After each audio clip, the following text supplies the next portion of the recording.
바이블 게이트 채널에 오심을 환영합니다. 이번 영상에서는 많은 분들이 궁금해하시고 때로는 오해하기도 하는 예정론에 대해 묵상해 보려고 합니다.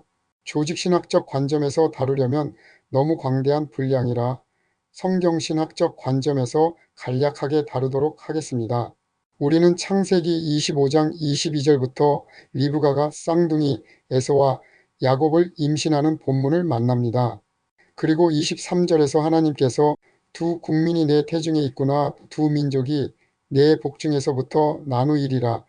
이 족속이 저 족속보다 강하겠고 큰 자가 어린 자를 섬기리라 라고 말씀하십니다. 이 구절이 굉장히 중요한 것은 예정론에 대한 근거를 제시하는 구절이기 때문입니다.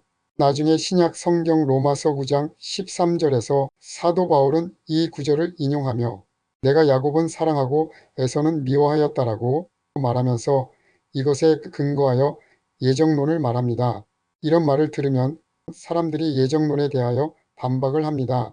아니, 사람이 태어나서 잘못하고 자라고를 근거해서 사랑하고 미워했다면 공평한 것이지만 태어나기도 전에 미워하고 사랑하였다면 어떻게 하나님이 공평한 하나님이신가?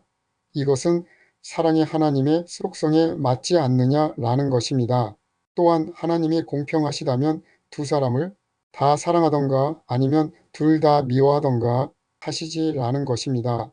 먼저 예정론은 하나님의 작정 차원에서 생각할 것이 아니라 내가 구원받은 것에 감사하고 고백하는 차원에서 이해해야 한다는 것을 염두에 두셔야 합니다. 내가 잘나서 똑똑해서 구원받은 것이 아니라 내 의지와 상관없이 하나님이 나를 구원해 주셨다는 사실에 대한 깊은 감사와 감격의 고백이라는 것을 말입니다.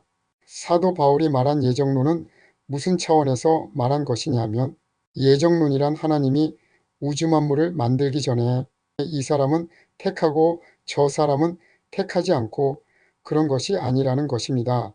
사도 바울은 기독교인들을 죽이러 다니던 사람이었습니다. 그런 그가 예수님을 만나 회심하고 주님을 믿게 되었을 때 그는 자신의 구원이 온전히 하나님의 은혜임을 고백했습니다. 내가 예수 믿은 것도 하나님의 은혜로다. 이러한 하나님의 절대 주권을 강조하다 보니 사도 바울은 하나님이 만세 전부터 나를 선택하신 것이다라는 고백으로 이어진 것입니다. 예정론은 바로 사도 바울의 고백처럼 하나님의 구원이 얼마나 감사한지를 말하는 신앙 고백적인 차원에서 이해해야 합니다. 칼빈의 교리를 보면 칼빈이 이중 예정을 말하였습니다. 선택과 유기를 말하였지요. 선택의 예정은 구원론에서 말하였는데 하나님의 구원이 얼마나 감사한지를 말하였습니다.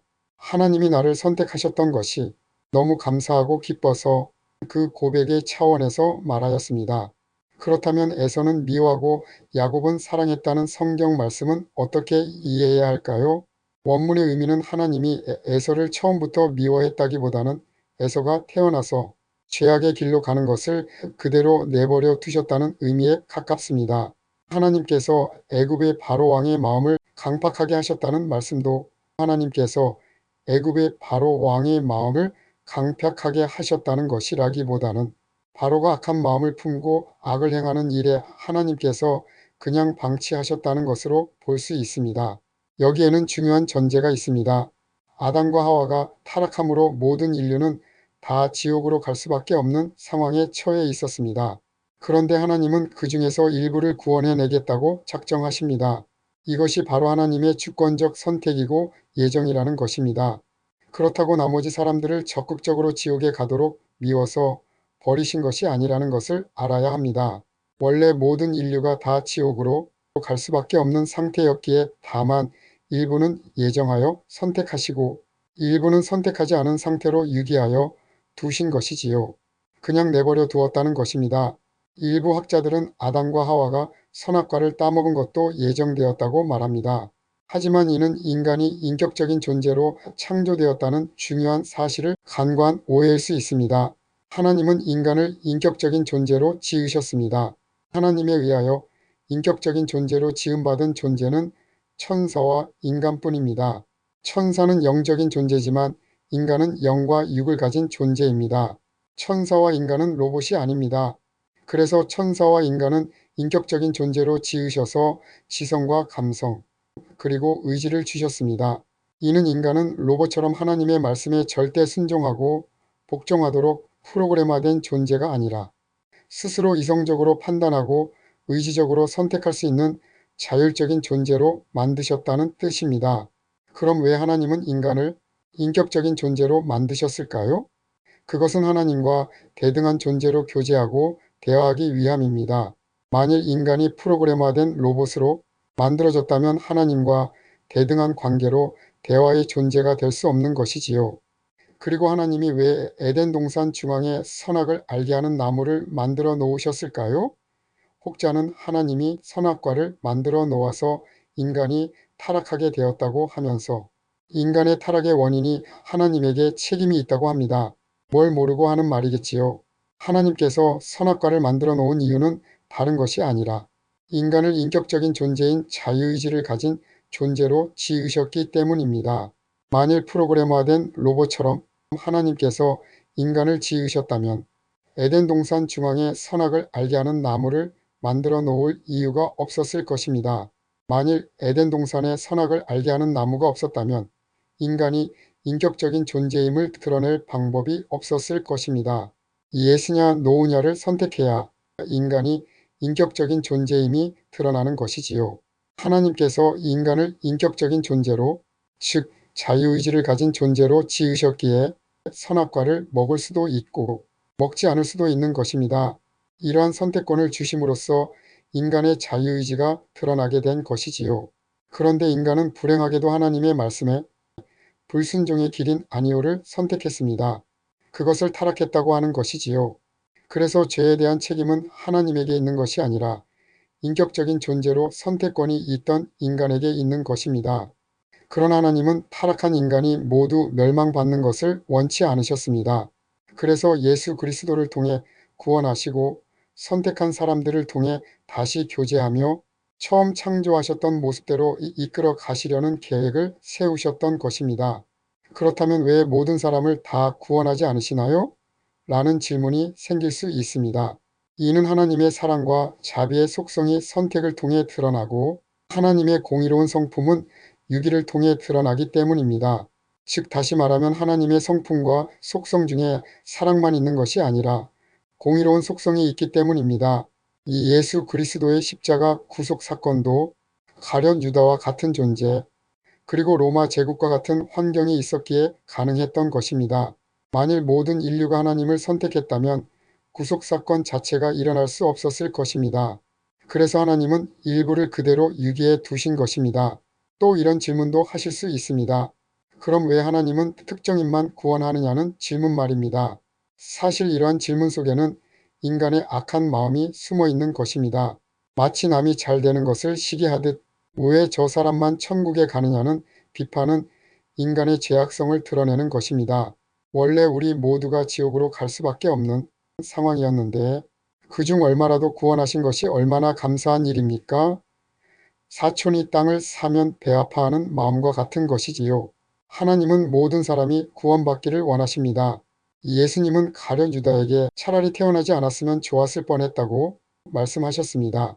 이 표현은 가룟 유다에 대하여 예수님의 안타까운 마음을 표현한 말입니다. 너는 나를 팔아먹을 놈이니까 가서 팔아라. 그리고 지옥으로 떨어져라 라고 고소하게 생각한 것이 아닙니다. 가룟 유다가 예수님을 팔게 됨으로써 구속의 역사가 이루어진 것은 사실입니다. 그러나 예수님의 마음은 가룟 유다의 행동을 보고 안타깝게 생각하였던 것입니다. 예수님의 마음이 곧 하나님의 마음입니다. 우리가 흔히 생각하기에 하나님이 유기된 자들을 향하여 내가 너를 미워하지는 않지만 너는 지옥이나 가라는 식으로 내버려 두는 것이 아닙니다. 하나님의 마음은 유기되어 있는 모든 자가 다 구원받기를 원하십니다. 예수님의 안타까워하는 말을 듣고 가룟 유다가 주님 제가 주님을 은 30에 팔려고 대제사장들과 모의하였습니다. 잘못했습니다. 용서하여 주십시오.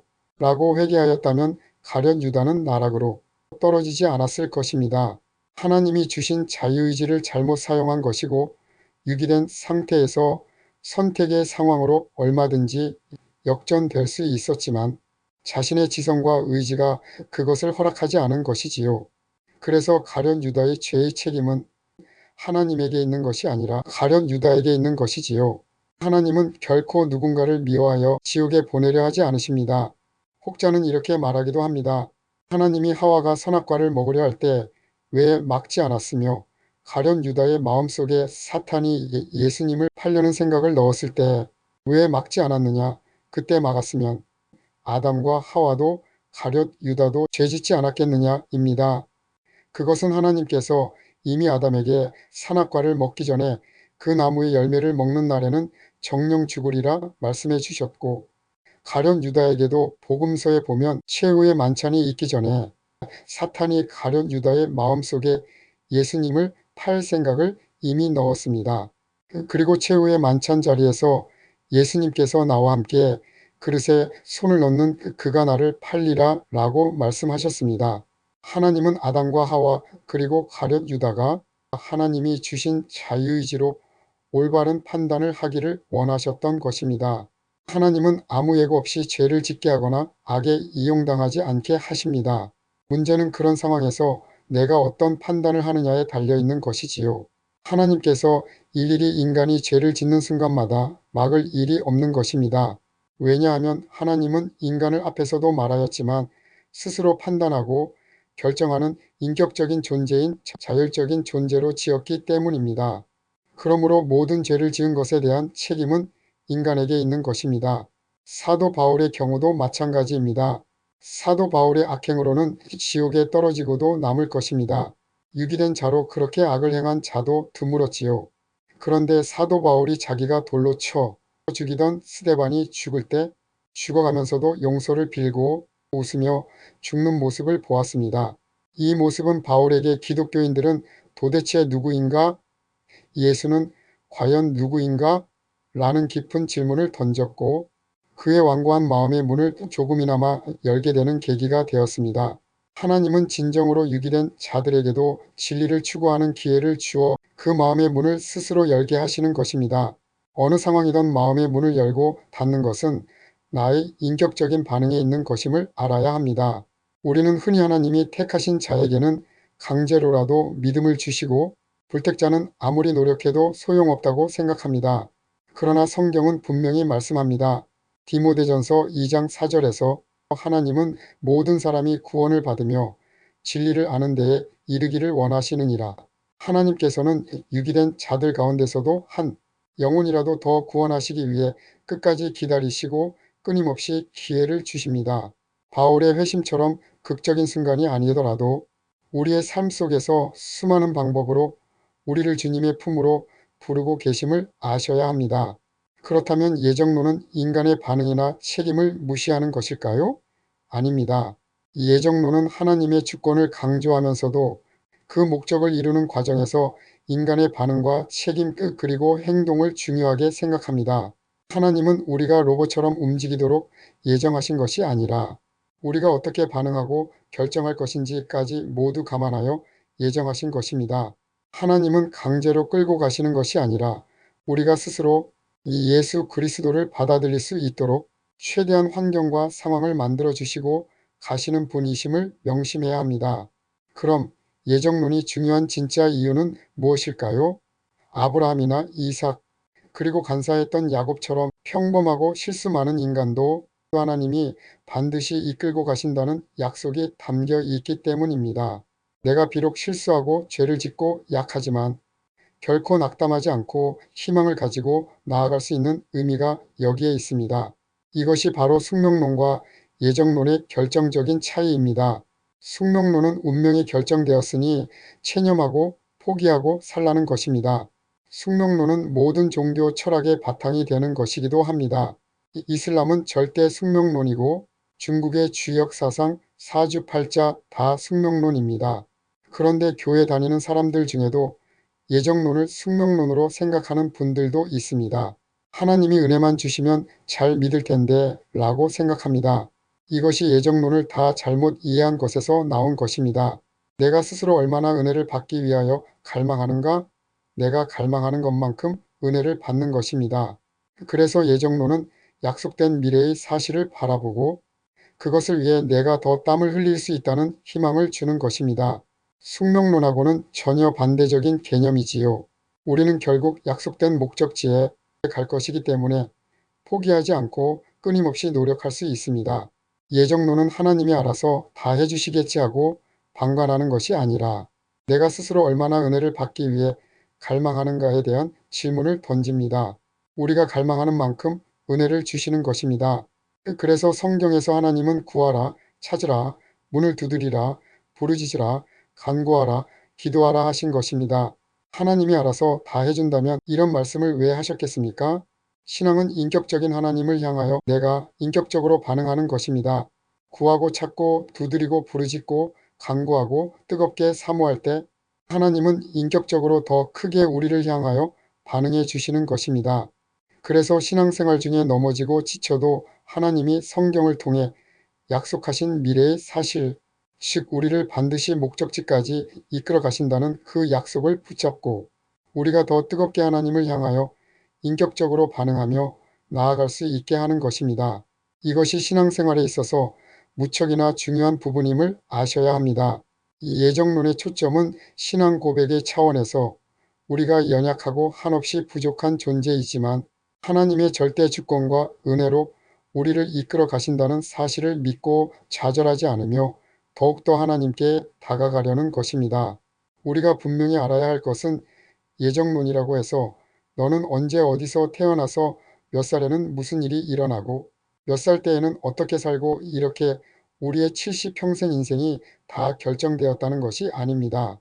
인생을 70년간 살다 보니까 내 인생의 전 과정이 하나님의 섭리이고 은혜였구나 하는 신앙 고백의 차원에서 예정론이 이루어지는 것임을 알아야 합니다. 살다가 곁길로 가기도 하고 바른 길로 가기도 합니다. 방황하기도 하고 흔들림 없이 견고하게 가기도 합니다. 그런 모든 인생의 과정에서 하나님이 끝까지 나를 포기하지 않으시고 인도하시는 내 인생의 전과정을 돌아보니 하나님의 예정이었다고 고백하는 것입니다. 그래서 우리는 어떤 상황에서도 낙심하지 않고 주님이 예정하신 그 놀라운 구원의 길을 향해 담대하게 나아갈 수 있는 것입니다. 이 예정론의 진정한 의미를 깨달을 때 우리의 신앙은 더욱 견고해지며 하나님의 크신 사랑과 주권 앞에 겸손히 순종하게 되는 것입니다. 짧은 시간이었지만 예정론의 본질적인 의미를 이해하신 시간이 되신 줄 믿습니다. 제 영상을 시청해 주셔서 감사합니다. 신앙에 도움이 되셨다면 좋아요와 구독을 눌러주시면 감사하겠습니다. 주 안에서 항상 강건하시고 평안하시길 기원합니다. 샬롬.